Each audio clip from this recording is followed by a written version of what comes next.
5.18 40주년 기획 세 번째 시간으로 오늘은 새롭게 공개되는 문용동 일기와 5.18이라는 제목으로 말씀드리겠습니다. 5.18은 중요한 팩트마다 다양한 주장이 난무합니다. 이런 미스터리를 풀려면 역사학적인 방법론으로 5.18의 실체적 진실에 접근해야만 합니다.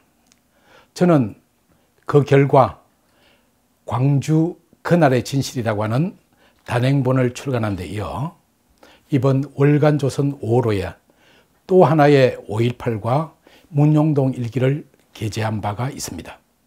5.18의 미스터리를 풀어줄 열쇠를 하나 공개하려고 합니다.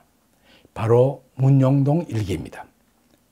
5.18 민주화운동 기록관은 5.18 민주화운동 40주년을 맞아 5.18 관련 인물들의 일기를 컬렉션으로 구축해서 인터넷상에서 오픈할 예정이라고 합니다. 그 중에 가장 주목을 끄는 것이 문용동 일기입니다.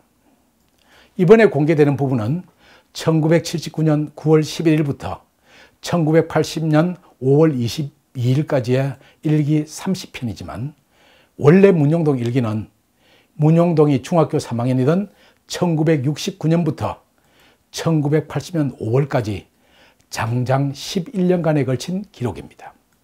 저는 일기 628편과 수첩, 메모, 설교문, 잡기장 등 다양한 기록들을 소장을 하고 있습니다. 문용동 일기가 이번에 처음으로 소개된 것은 아닙니다. 이미 2001년에 발간되어진 추모 자료집 새벽길을 가니의 일부가 수록되었고 2010년에 출간된 고은의 만인보에도 어떤 일기장이란 시를 통해서 그 존재가 알려졌습니다. 그러나 이후 어떤 연구자도 이 소중한 자료를 주목하지 않은 채 사장이 되고 있었습니다. 저는 더 이상 미룰 수 없다는 생각에서 이번 월간조선 5월에 문용동 일기를 소개했는데 때마침 5.18 민주화운동 기록관에서도 일부나마 공개한다는 소식을 듣게 되었습니다. 문용동 일기가 5.18의 패러다임을 바꿀 수 있는 중요한 사료이기 때문에 저는 오늘 그 내용을 소개하려고 합니다. 문용동은 1952년 9월 6일 전라남도 영암군에서 문순봉과 김봉님의 8남매 중에서 6째로 태어났습니다. 군서 북초등학교를 졸업하자 1965년 광주로 이사해서 조선대 부속중고등학교를 다녔습니다. 고3 때인 1972년 4월 친구를 따라 광주 제1교회에 출석했는데 고등학교를 졸업한 후 부모의 반대를 무릅쓰고 목사가 되기 위해 호남신학대학에 진학했습니다. 그가 기독교를 신앙한 지 불과 1년 만에 이 같은 변화는 스승처럼 존경하고 부모처럼 따르던 한완석 목사의 역량이었습니다. 한 목사는 자택의 식탁을 늘 교인들에게 개방했는데 문용동은 거의 매일 저녁을 함께 나누며 밥상머리 교육을 철저하게 받았습니다. 교인들의 증언에 의하면 문용동은 한 목사의 아들들보다 오히려 식사를 한 경우가 더 많았다고 합니다. 한완석 목사는 철저한 국가주의자고 평화주의자였습니다. 그래서 국가를 상대로 싸우면 안 된다. 데모는 간디처럼 무장 비폭력을 하는 거야 라는 말을 입버릇처럼 달고 있었습니다. 이런 한완석 목사의 가르침이 문용동의 삶에 큰 영향을 미친 것은 분명한 사실입니다. 문용동은 1974년 호남신학교 2학년 때 군에 입대하여 수도 방위사령부에서 헌병으로 근무하였습니다. 1977년 복학한 후에 1979년부터 전남노의 여전도의 연합회에 파송을 받아서 상무대교회 전도사로 일하게 됩니다. 이로써 그는 호남신학대학을 다니는 대학생이자 군인교회 전도사로서 5.18을 맞이하였습니다. 5월 18일은 마침 일요일이어서 교회를 다녀오던 길에 공수부대에 폭행당한 노인을 구해준 것이 계기가 되어 5.18에 참여하게 되었고 22일에는 시민군이 되어 도청 지하실에 쌓인 폭발물을 관리한 역할을 맡았습니다. 당시 전남도청 지하실에는 엄청난 폭발물이 쌓여 있고 이것이 폭발하면 광주시가지의 3분의 1이 날아갈 것이라는 판단에서 계엄군도 진압작전을 망설이고 있었습니다.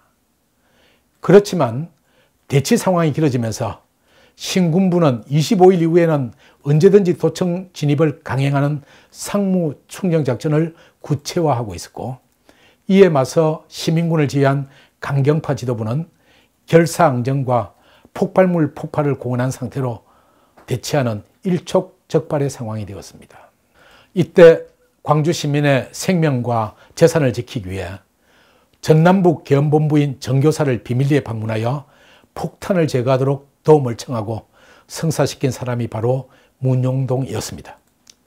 그렇게 24일 밤에 도청 지하실에 폭약을 해체하는 데 성공한 문용동은 이후에도 무기고를 지키다가 26일 새벽 도청에 진입한 공수부대 병사에게 사살당했습니다. 그가 죽음을 무릅쓰고 폭발물을 제거하는 데 앞장선 것은 오로지 광주 시민의 생명과 재산을 지키려는 희생정신의 발로였습니다.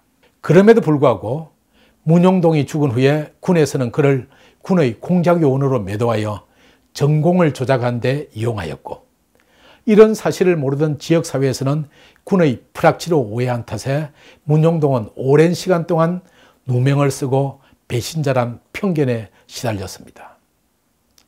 그러다가 군이 조작한 사실이 밝혀지고 그의 행적을 정언한 정인들이 나타나기 시작하면서 오해가 풀리기 시작했습니다. 2001년 처음으로 소개된 그의 일기가 결정적인 역할을 감당했습니다. 일기 내용 가운데 1980년 5월 10일자 일기를 소개합니다. 어지러운 정가, 소란스런 학원, 위기와 같은 시국, 현 시점에서 난 어떻게 행동하고 생각해야만 하는가? 탕류 속의 민주주의란 배는 안개 속을 지나 어디로 흘러가는가? 예언자적 통찰, 역사를 직시하는 눈길, 시대를 분별하는 사고, 그리고 상황과 시공에 맞는 행동이 있어야 한다. 저 소요 사태를 먼발치에서 구경만 하고 난 그냥 있어야만 하는가? 이날의 일기에는 연일 계속되는 대학가의 시위를 보면서 동참해야 할지를 고심하며 갈등하는 모습이 고스란히 담겨 있습니다. 이어서 1980년 5월 22일자 일기를 소개합니다. 이 엄청난 피해 대가는 어떻게 보상해야 하는가? 이 엄청난 시민들의 분노는 어떻게 배상할 것인가? 도청 앞 분수대 위에 시체관 32구, 남녀노소 불문 무차별 사격을 한 그네들, 아니 그들에게 무자비하고 잔인한 명령을 내린 장본인, 역사의 심판을 하나님의 심판을 받으리라. 전대부속병원 영안실의 시체들, 병원마다 꽉 메인 총상 환자들, 카빈 소총과 M1으로 무장하고 눈이 뒤집혀진 시민들의 차량 돌진, 완전히 폐허 같은 금남로, 전소되어버린 문화방송국, 앙상한 골재만 남고 타버린 수많은 차량들, 이 엄청난 피해 현장, 누가 이 시민들에게 돌을, 강목을, 총을 들게 했는가? 이럴 수도 있는가? 정말 이럴 수도 있는가? 우리는 참여하여 뭔가를 보여줘야 한다. 계엄당국의 엉터리 같은 오도, 불순분자의 난동이라니, 그럼 내가 불순분자란 말인가? 대열의 최전방에 서서 외치고 막고 자제시키던 내가 적색분자란 말인가? 우리는 후세에 전 국민에게 광주 사태가 몇몇의 불순 세력에 의해 자행된 것이 아니라 무자비한 공수부대의 만행에 분노한 선량한 시민들의 권리임을 알리고 정언해야 하는 것이다. 모든 시민이 빵과 주먹밥과 음료수를 나눠주는 광경이 적색 폭도란 말인가? 뭔가를, 진정한 민주주의의 승리를 보여줘야만 한다. 나의 불참이, 나의 방관이, 외면이 수습을 더 지연시키는 것이다. 5월 22일은 계엄군이 광주에서 철수하고 시민군이라고 불리던 시위대가 도청을 접수한 첫째 날입니다. 이날부터 닷새 동안 광주는 정부의 공권력이 미치지 않는 해방구가 되었습니다. 문용동은 시민군에 참여하게 된 이유를 후세에 민주화 운동을 한 사실을 정언하기 위해서라고 말합니다. 그는 26일 밤에 누나와 연인이 차례로 찾아와서 부모님 생각을 해서라도 집으로 돌아가자고 설득할 때 여기서 죽으나 집에서 죽으나 마찬가지다. 내가 죽으면 태극기로 묻어달라고 거절한 후에 27일 새벽에 죽음을 맞이합니다. 이런 문용동의 행적을 두고서 기독교계에서도 논쟁이 뜨겁습니다. 문용동은 2016년 그가 생전에 속했던 대한예수교 장로회 통합총회에서 순직자로 지정되었는데 이번에는 순교자로 추서하자는 움직임이 일고 있습니다. 순교란 말을 자기가 믿는 종교 때문에 박해를 받아 목숨까지 잃게 되는 일이라는 보편적 의미로 해석할 때는 해당이 되지 않지만 주의 사상을 위해서 죽는 경우까지를 포함하는 광의로 해석하면 문용동의 경우가 아주 적합한 사례입니다.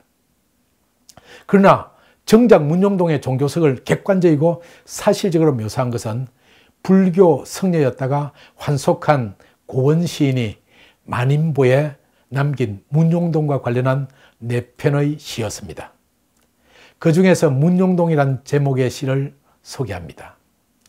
시민군 문용동, 5월 26일 저녁 오래된 단팥빵 2개 먹었다. 배고픈 건 나았다. 옆에서 피우는 담배 연기 독했다. 구약 성서 모세의 떨기나무와 벌거숭이 시나이산을 생각했다. 호남 신학대에 졸업하면 낙도에 가서 교회 개척할 생각도 가려운 듯 무려운 듯 이어졌다. 밤이었다. 이런 생각 다 버렸다. 지난 열흘 동안 시위대열 하루하루 가열찬 시민군이 되고 말았다. 도청 지하실 무기관리를 맡았다. 죽음이 다가왔다. 신새벽이었다. 계엄군 충정작전 병력이 칠흑속 다가왔다. 도청 1청 탕탕탕 쓰러졌다. 2청 풀풀풀 쓰러졌다. M16 총탄 3발 맞은 죽음 문용동. 고원 시인은 문용동의 죽음을 안타까워하면서 시민군이 된 문용동이 도청 지하실에서 무기고를 지키는 모습을 마치 모세가 시내산의 떨기나무 아래에서 십계명을 받고 이스라엘의 지도자가 되어 출애굽을 인도한 모습에 비유합니다. 이것은 문용동의 행동이 광주 시민의 생명과 재산을 지키기 위한 고귀한 희생임을 은유적으로 표현한 것입니다. 또 그의 장래 희망이 호남신학대학을 졸업한 후에 낙도에서 교회를 개척하고 섬 사람들을 위한 봉사의 삶을 살려던 것임을 내비치면서 문용동이 진실한 크리스찬이었음을 강조하고 있습니다. 이런 고원의 생각은 그가 쓴 또 다른 시인 어떤 일기장에도 나타납니다. 이 시의 마지막 부분에는 하루 한 번씩 2번씩 무등산 바라보더니 한밤중 잠들기 전에 고개 끄덕이고 간절히 기도하더니 아멘이더니 천당이 있으라 지옥이 있으니 천당이 반드시 있으리라 아멘. 고은은 문용동의 일기장을 보고 종교를 초월한 시상으로 문용동이 천당에 있을 것임을 확신하고 있습니다. 이 말은 문용동의 의로운 행동을 종교를 초월해서 오늘 우리들에게 정언해주고 있는 하나의 역사적인 기록이라고 하는 것을 고원 시인은 우리들에게 정언하고 있습니다. 다음 시간에는 5.18 40주년 기획 4번째로서 혼돈의 강주와 청년 지도자들이란 제목으로 말씀을 드리겠습니다. 감사합니다.